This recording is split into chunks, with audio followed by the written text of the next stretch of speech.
শাওনের দুর্ঘটনার বিষয়টা আসলে ক্লিয়ার করা উচিত। তার কারণ সোশ্যাল মিডিয়ায় দেখলাম যে যেরকম করে পারতেছে সেরকম করে ভিডিও মেক করতেছে। কেউ বলতেছে আমরা পাহাড়ে উঠতে যেয়ে খাদে পড়ে গেছি, কেউ বলতেছে ওভার স্পিডে আরেকটা গাড়ির সাথে ধাক্কা লেগে ব্রিজ থেকে পড়ে গেছি, কেউ বা বলতেছে যে ভিডিও করতে যেয়ে শাওন ব্রিজ থেকে পড়ে যেয়ে এরকম করে তার দুর্ঘটনা ঘটছে। আসলে এগুলা কোনো কিছুই সত্যি নয়। আপনাদের সত্যিটা জানতে হলে অবশ্যই প্রথম থেকে শেষ পর্যন্ত বিষয়টা জানতে হবে, দেন আপনারা মন্তব্য করতে পারবেন। কাউকে নিয়ে হুটহাট করে এরকম করে মন্তব্য করে কাউকে আঘাত করবেন না, কাউকে ছোট করবেন না, কাউকে কষ্ট দিবেন না প্লিজ। সাজেকের উদ্দেশ্যে আমরা 15 জন মেম্বার এখান থেকে রওনা দিই। 15 জনের মধ্যে 3 জনের কাছে কানেক্টর ছিল, আমি, রাত ভাই আর শাওনের কাছে কানেক্টর ছিল। তাই আমরা 3 জন মিলেই গ্রুপটা লিড করি, একজন সামনে, একজন মাঝখানে, একজন পিছনে। এভাবে আমরা সাজেক মেইন পয়েন্টে আমরা ঢুকি একদম স্মুথলি, কোনো সমস্যাই হয় না। আর আমরা পাহাড়ে কঠিন কঠিন রোড একদম স্মুথলি পার হয়ে গেছি আল্লাহর রহমতে, কিন্তু কোনো জায়গায় কোনো সমস্যা হয়নি। তারপর দেন আমরা আসার দিনে রাঙ্গামাটি ঢুকি। রাঙ্গামাটি থেকে আমি বাসায় চলে আসি আমার একটা কাজের জন্য। ওনারা প্ল্যান করে সবাই মিলে চট্টগ্রাম থেকে আমরা বিদায় নিয়ে নিছি। চট্টগ্রাম থেকে ওনারা কক্সবাজার যায়, আমরা বগুড়ার উদ্দেশ্যে রওনা হয়ে যাই। চট্টগ্রাম থেকে আমি যখন বগুড়ার উদ্দেশ্যে ব্যাক করি তখন রাত ভাই আর শাওনের কাছে 2 জনের কাছে কানেক্টর থাকে। তারা কথা বলতে বলতে কক্সবাজার চলে যায়। দেন আসার পথে 2টা কিংবা 2:30টার সময় ওই লোহাগাড়া জাঙ্গালিয়ার ওখানে সেতু থেকে নামতেই 6টা না 7টা স্পিড ব্রেকার আছে, যে স্পিড ব্রেকারগুলা একদম চোখে পড়ার মতো ছিল না। 3 জন ছিল সামনে আর 2 জন ছিল পিছনে।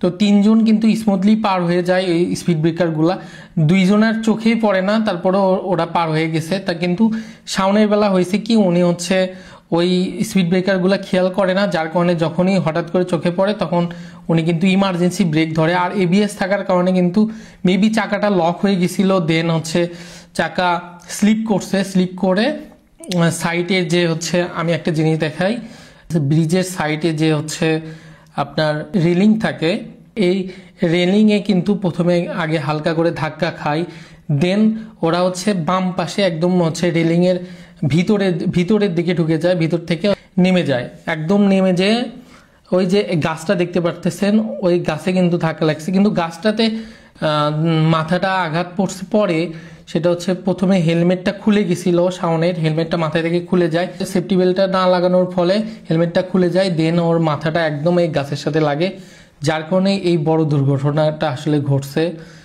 আসলে বলার কোনো কিছু নাই, এভাবে আসলে দুর্ঘটনা হয়। আর পিছনে যিনি ছিল একদম সাথে সাথে, তিনি কিন্তু প্রায় 5 মিনিটের মধ্যেই ওনাকে উঠাইছে।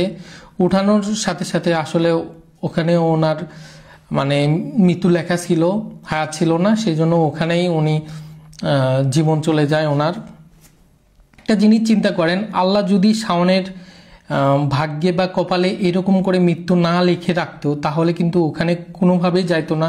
আর আরেকটা জিনিস, শাওনের পিছনে কিন্তু আরেকটা পিলিয়ন ছিল, সোহাগ নামের একটা ছেলে ছিল।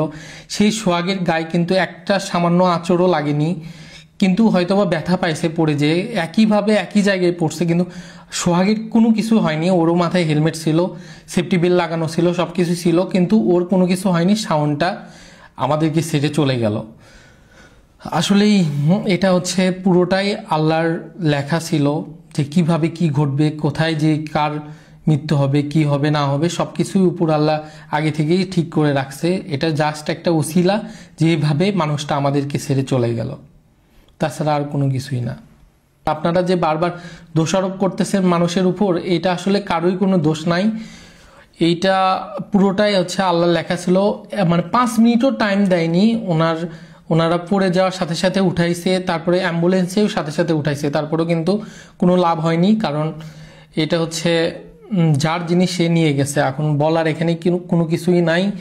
তবে শাওনের জন্য খুবই খারাপ লাগতেছে, এটা সত্যি মেনে নেওয়ার মতো না। আমি গত 2 দিন আগে যার সাথে কথা বলে আসলাম, যাকে বিদায় দিয়ে আসলাম, যে আমাকে সাবধানে যাইতে বললো বাসায়, সত্যি খুব কষ্টদায়ক বিষয়টা, আসলে মেনে নেওয়ার মতো না। আপনারা উল্টাপাল্টা কথাবার্তা না বলে প্লিজ তার জন্য একটু দোয়া করেন, আল্লাহ যেন তাকে জান্নাত নসিব করে, এতটুকুই আমি বলবো। আর কোনো কিছুই বলার নাই। আশা করতেছি আপনারা এখন ক্লিয়ার যে কিভাবে আসলে এই দুর্ঘটনা ঘটছে। উল্টাপাল্টা কথা বলে মানুষকে বিভ্রান্ত করবেন না এবং সেটা নিয়ে আজে বাজে নিউজ ছড়াবেন না প্লিজ।